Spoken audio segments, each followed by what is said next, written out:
কি এবার পাহাড়, সমুদ্র না জঙ্গল? ঘোরার মজা দ্বিগুণ হবে যদি থাকে মুখরোচক, আপনাদের সব সময় সফরসঙ্গী।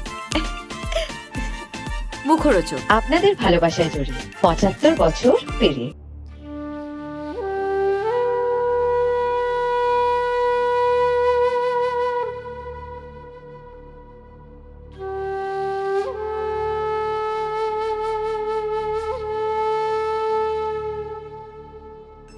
একটা অনিশ্চিত জীবনের মাঝে বসে আমরা প্রত্যেক দিন পরের দিনে স্বপ্ন দেখি। কি কি করা হলো না, আরো কি কি করতে হবে, কাদের কাদের সঙ্গে এখনো দেখা করার বাকি রয়ে গেল। কিন্তু দুর্ভাগ্যের কালো মেঘ কখন যে মাথার উপর ঘনিয়ে আসে তা আমরা কেউ জানি না। সালটা 2018। একটি বইয়ে বান্ধবীরা নামক একটি গদ্যে রাহুল অরুণোদয় বন্দ্যোপাধ্যায় যেন লিখে গেলেন নিজের কথা।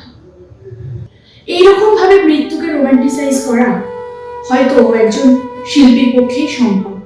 যেন নিজের অজান্তে রাহুল লিখে ফেলেছিলেন নিজের জীবনের শেষ দৃশ্যের রূপরেখা।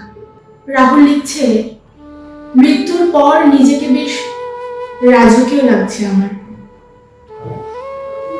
এমনিতেই মৃত্যুটা বেমক্কা হয়েছে।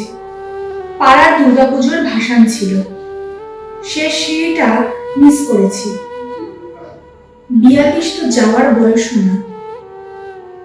বেরিয়ে এলাম জল থেকে।